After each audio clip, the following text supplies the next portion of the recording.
On to the next question. Go ahead. Hi. Can you say why America is the greatest country in the world? Why is America not the greatest country in the world, Professor? That's my answer. You're saying... Yes. You, sorority girl, just in case you accidentally wander into a voting booth one day, there's some things you should know. And one of them is, there is absolutely no evidence to support the statement that we're the greatest country in the world. We're 7th in literacy, 27th in math, 22nd in science, 49th in life expectancy, 178th in infant mortality, 3rd in median household income, number 4 in labor force, and number 4 in exports. We lead the world in only 3 categories: number of incarcerated citizens per capita, number of adults who believe angels are real, and defense spending, where we spend more than the next 26 countries combined, 25 of whom are allies. Now, none of this is the fault of a 20-year-old college student, but you nonetheless are, without a doubt, a member of the worst generation ever. So when you ask what makes us the greatest country in the world, I don't know what the fuck you're talking about. Yosemite?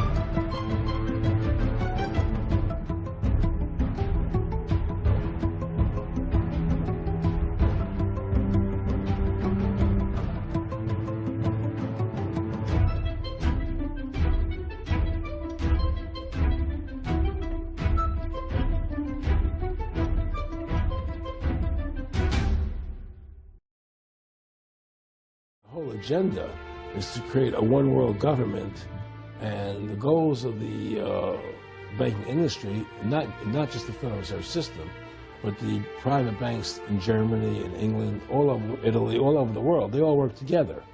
They're all central banks, and they're all part of the Communist Manifesto. You know, central banking is one of the major planks of the Communist Manifesto. We talk about America being a capitalistic country, but yet at the same time we have a central bank that plans everything for us, right? And the graduated income tax is another plank of the Communist Manifesto, right? So right there you have 2 major planks of the Communist Manifesto that have been brought in because of the Federal Reserve System, okay? So the ultimate goal that these people have in mind is the goal to create a one-world government. Now, they've taken over our government, both Republicans and Democrats. There's no difference anymore between the 2 parties. They control both parties. It doesn't matter to them which one wins, because who's ever running for president will be someone they anoint, okay? Whether it's Hillary Clinton or John McCain running for president next year, they're going to be people that are going to do what they want them to do. And the fact of the matter happens to be that you can't win an election unless you have enough money to win. They make sure who gets the money. It was necessary for them to take over America, take away our gun rights of freedom to bear arms, and create a country where we become slaves. Because once they take over America, the rest of the world becomes a lot easier for them.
November 16, 1933, the day we recognized the Soviet Union.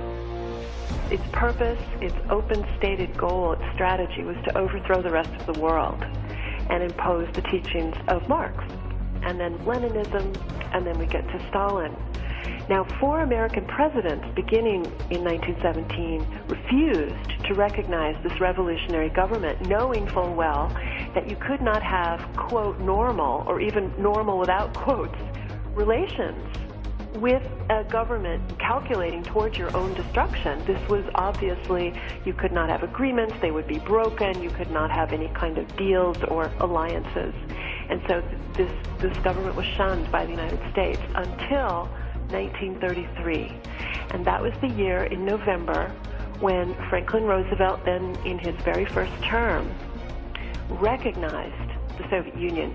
In order to perpetuate this alliance, to continue relations with the Soviet Union, which became really an obsession of American governments from that day forward, the American government had to learn to lie to the people and tell us lies about communism, tell us lies about Stalin, tell us lies about the Soviet Union. And I think in some way, these ills that we see in our culture today, I think have their roots in this relationship that Roosevelt himself believed in, convergence. And I suppose that the money people you're talking about came out of that same mindset, and were promoting that same mindset, and were indeed the influence on Roosevelt in making this decision. Given the record of the Bolshevik government coming in terms of body count, in pre-revolutionary times, the Tsarist government executed about 17 political prisoners a year. Compare this to the Spanish Inquisition, which at its height destroyed 10 people a month. But in those early revolutionary years, the Soviet, the new Bolshevik secret police, executed without trial more than 1,000 people per month. Later in the 1930s, Stalin was killing tens of thousands of people per month. And yet the United States rushed into alliance, rushed to recognize the Soviet government under Roosevelt during World War II, rushed into this alliance. And so you go again to these advisors, many of whom we later learned, confirmed after archives opened on the dissolution of the Soviet Union in 1991, we later learned many of these senior officials in the United States government were working for Stalin. I don't feel the same way about that war anymore, and I'm convinced that if my father were still living, that he would also greatly question what he had actually participated in. Because when you look at that post-war map, what happened?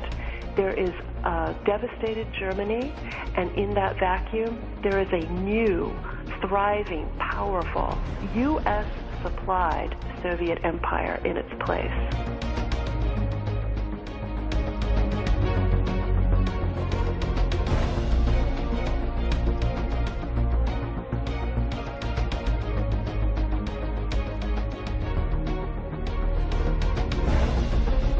I think most Americans would tell you they're still living in a capitalist-free country with all manner of liberty. The brainwashing, the conditioning that has been so successful and has demoralized us is definitely bringing us to this point of a certain kind of tyranny. Does not have, at this point, does not have the gulag, it's not have people knocking at the door with guns yet. It does, however, make examples of truth tellers. It makes examples of people who cross the line, and this has served to tyrannize us. And we are experiencing this, and yet you ask most people, they'll say we won the Cold War. Well, I say, look, 100 million dead after the communist century, and Republicans who have the majority in Congress cannot muster the votes to repeal and defund socialized medicine. Who won the Cold War?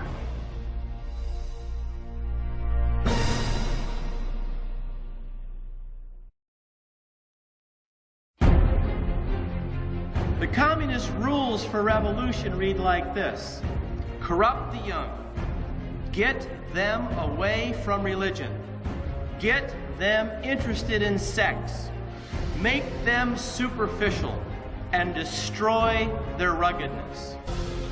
Always preach true democracy, but seize power as fast and as ruthlessly as possible.